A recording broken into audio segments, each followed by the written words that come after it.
Hay lugares en el mundo donde el hombre es solo un invitado, y la montaña es una de esas anfitrionas que no perdona la arrogancia ni el exceso de confianza. En las cumbres de los Pirineos, cuando el cielo se cierra y el viento empieza a aullar entre los picos de granito, la línea que separa la vida de la muerte se vuelve tan fina como un rastro de nieve fresca. Mi nombre es Ricardo, y lo que viví hace 3 inviernos no fue solo una prueba de supervivencia física, sino el encuentro con una presencia que, según las leyes de la lógica, no debería haber estado allí. Todo comenzó con una mañana engañosamente clara. El sol brillaba sobre el manto blanco, creando un paisaje de una belleza casi irreal. Como montañero experimentado de 50 años, creí que conocía bien los tiempos de la sierra. Iba solo, buscando esa paz que solo se encuentra cuando el único sonido es el crujir de los grampones sobre el hielo y la propia respiración. Pero la montaña tiene su propio idioma, y aquel día decidió cambiar el guión sin previo aviso. A mediodía, el viento cambió de dirección. En menos de 20 minutos, el azul del cielo fue devorado por una masa de nubes promisas que bajaron desde las cumbres como un ejército silencioso. La visibilidad se redujo a poco más de 2 metros. Estaba en lo que los lugareños llaman el muro blanco, una situación donde pierdes la noción del horizonte y el equilibrio empieza a fallar porque el ojo no tiene dónde agarrarse. Decidí que era hora de bajar, pero el camino, que parecía tan claro horas antes, se había desvanecido bajo una capa de nieve polvo que el viento movía a su antojo. En un paso estrecho, cerca de una de las chimeneas de roca que conducen al valle, mi bota resbaló sobre una placa de hielo negro oculta. No hubo tiempo para reaccionar. Sentí el vacío en el estómago, y luego una sucesión de golpes sordos contra la nieve y la piedra. Cuando abrí los ojos, el mundo estaba en silencio, un silencio denso, interrumpido solo por el silbido del viento. Intenté moverme y un grito de dolor se escapó de mi garganta. Mi pierna derecha estaba atrapada en un ángulo antinatural entre 2 rocas, y un calor húmedo empezaba a empapar mi pantalón. La sangre sobre la nieve se veía de un rojo tan intenso que parecía irreal. Estaba herido, solo, y la temperatura estaba cayendo por debajo de los 10 grados bajo cero. Grité pidiendo ayuda, sabiendo que era inútil. En esa zona y con esa tormenta, nadie en su sano juicio estaría fuera. La hipotermia es una seducción lenta. Empiezas a sentir un sueño profundo, una calidez engañosa que te invita a cerrar los ojos y rendirte. Estaba a punto de entregarme a esa somnolencia cuando a través de la cortina de nieve vi una silueta. Al principio pensé que era una alucinación, un producto de la falta de oxígeno y el shock. Era la figura de un hombre, caminando con una soltura asombrosa en mitad del vendaval. No vestía ropa técnica de colores chillones, sino una chaqueta de lana oscura y unos pantalones que parecían de otra época. No llevaba mochila, ni payolets, ni nada que indicara que era un alpinista moderno. El hombre se acercó a mí sin prisa, como si la tormenta no fuera más que una brisa de primavera. Su rostro era el de alguien que ha pasado toda su vida a la intemperie en piel, curtida por el sol y el frío. Manos grandes y nudosas, y unos ojos que tenían la calma de los lagos de alta montaña. Se arrodilló a mi lado, y sin decir una palabra, puso su mano sobre mi hombro. El calor que emanaba de su mano era tan potente que sentí como el escalofrío que me sacudía el cuerpo se detenía por un instante. «Tranquilo, Ricardo», dijo. Su voz no competía con el viento, parecía viajar por debajo de él, llegando clara a mis oídos. «Todavía no es tu hora de quedarte en el hielo». Me sorprendió que supiera mi nombre, pero en ese estado de semi-inconsciencia, la lógica es lo primero que se abandona. Con una fuerza que no parecía humana, el desconocido movió la roca que aprisionaba mi pierna como si fuera un trozo de cartón. El dolor fue agudo, pero breve. Luego, sacó un frasco de cuero de su chaqueta y me dio a beber un líquido amargo que me abrazó la garganta, pero que me devolvió la claridad mental de inmediato. «Tienes que levantarte», insistió. «El refugio está a 2 leguas, pero hay un atajo que la nieve no ha tapado todavía. Apóyate en mí». Y me levanté como pude, aferrándome a su brazo. Se sentía sólido como el tronco de un roble. Empezamos a caminar. Yo me tambaleaba, arrastrando la pierna herida, pero él me sostenía con una firmeza inquebrantable. Lo más extraño es que, a pesar de que la nieve seguía cayendo con fuerza, allí donde él pisaba, el suelo parecía asentarse, creando un rastro firme para que yo pudiera avanzar. Caminamos durante lo que me parecieron horas. El hombre no hablaba, pero su presencia me daba una seguridad que nunca había sentido. Me contaba historias de la montaña, de pastores que se perdieron en el siglo pasado, de tormentas que duraron semanas. Sus historias eran tan vívidas que casi podía ver a esos hombres caminando a nuestro lado. Ya casi estamos, dijo finalmente, señalando hacia una luz tenue que parpadeaba en la distancia. Era el refugio de montaña del club alpino. Cuando estuvimos a escasos 50 metros de la puerta, el hombre se detuvo. Me soltó con suavidad y me indicó que siguiera solo. El viento parecía haber amainado de golpe en ese pequeño rincón de la ladera. Yo no puedo entrar ahí, dijo con una sonrisa triste. Mi sitio está más arriba.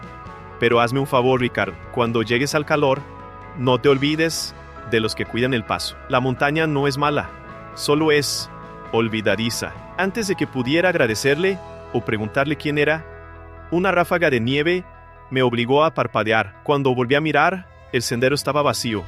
El hombre se había desvanecido. No había huellas de sus pasos regresando hacia la cumbre, solo las mías, profundas y erráticas, que conducían hacia la seguridad del refugio. Entré en la cabaña de piedra, desplomándome sobre el suelo de madera. Los guardas del refugio corrieron hacia mí, asombrados de verme con vida. Me quitaron las botas, me envolvieron en mantas térmicas y empezaron a curar la herida de mi pierna, que milagrosamente no había dejado de sangrar a pesar del frío extremo. Es un milagro que hayas llegado, dijo uno de los guardas, mientras me daba un caldo caliente. Estábamos preparando el equipo para salir a buscarte en cuanto amainara un poco, pero no dábamos nada por ti. ¿Cómo has conseguido bajar desde la chimenea con la pierna así? No he venido solo, logré decir, con la voz todavía quebrada en un hombre. Un senderista me ha ayudado, me ha traído casi a rastras. Un hombre mayoere, con una chaqueta de lana oscura. Debe estar fuera, por favor, búsquenlo. No ha querido entrar. Los dos guardas se miraron entre sí con una expresión que me heló la sangre más que la nieve de fuera. Uno de ellos salió con una linterna potente y regresó a los pocos minutos negando con la cabeza. Aquí no hay nadie, Ricardo, ni lo que es, mas no hay rastro de nadie más que de ti. He seguido tus huellas unos metros atrás y solo hay una marca de botas, una sola han, como si hubieras venido flotando o como si alguien te hubiera llevado en volandas, pero sin dejar huella alguna en la nieve virgen. Me quedé en silencio, sintiendo el calor de la estufa contra mi piel, pero con un frío interno que no tenía nada que ver con la temperatura. Busqué en mi bolsillo el frasco de cuero que el hombre me había dado, queriendo demostrar que no estaba loco, pero en su lugar solo encontré algo que me hizo estremecer. En lugar del frasco de cuero, mis dedos tropezaron con un objeto frío y metálico que no recordaba haber llevado conmigo. Lo saqué con lentitud ante la mirada curiosa de los guardas del refugio. Era una chapa de identificación militar, antigua, de las que se usaban hace décadas. El metal estaba gastado, pero el nombre grabado aún era legible